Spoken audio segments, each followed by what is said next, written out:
Okay, listen up everyone. There are areas around your home which can turn into concentrated sources of toxic chemicals, allergens, and irritants. The Tox Doc, Dr. Noreen Khan-Mayberry, is here to expose those dirty little secrets. Oh, yes. Good morning to you. Good morning to you too. Dust is a big problem. It's everywhere. Exactly. Let's talk about the best way to clean that up. So the best way to clean that up without adding additional toxic chemicals into your home would be using steam, like a steam cleaner. It takes some getting used to, but once you do that, it's great. It saves you money as well because you're not spending additional money on chemicals. Okay, I have to admit I've never done this before, so you can actually run this over your tables and everything in your house. Yes, it's nice you and can. soft. Yes, and electrostatic cloths also help pick up the large amounts of dust that you have. So instead of using all the sprays, you suggest this? Use that, vinegar and water if you want something that's a little bit, if you got high amounts of dust that are stuck together. Now this isn't all bad news. Dust, it can be good for you? It can be good in the fact that if you've got excess amounts of dust, you've got those smaller particles that are adhering to the larger particles.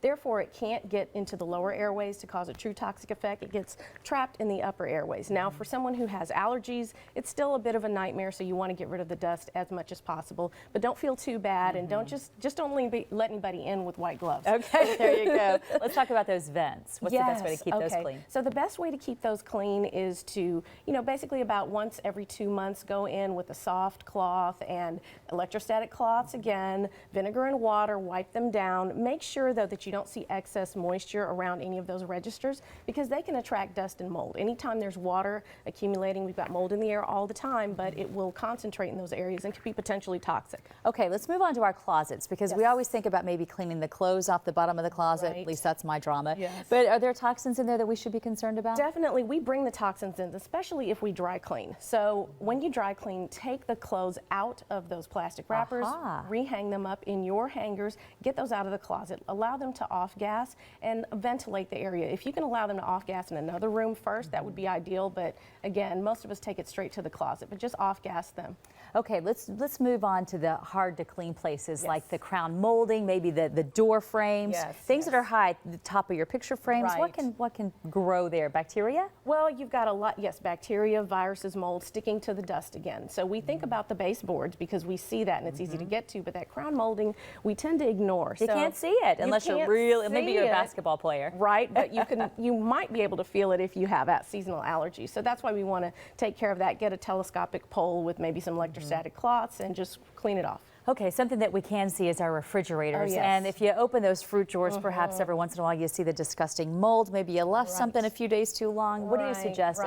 What is dangerous about that and why do we really need to keep it cleaner? So mold can be a physical irritant and it can also be a physiological irritant depending upon who you are. It affects everyone differently. At higher concentrations, it can be a big problem. So we clean that out again, 3 parts water, 1 part vinegar, wipe it down. If it's heavily contaminated around the door hinges, you might want to consider replacing those door hinges. And quickly the laundry room. Oh yes. So in the laundry room, we bring a lot of chemicals in. If they're not actively in use, such as excess detergent, take them out of there because they're slowly leaching out, they're slowly off-gassing. So you want to lower the concentration in there. Clean out your vents, clean out that duct work, replace it every few years. All right, Dr. Khan-Mayberry, you always do an amazing job, our Tox Doc, of keeping us in the clean, keeping us safe. So Thank you. It's good information and I'm going to take note and follow it in my own home. Right, and a special for Fox 26 viewers, use the code Fox26 on my website for 25% off. Hey, we like that one, don't we, Jose? Not bad at all. Thank you, lady.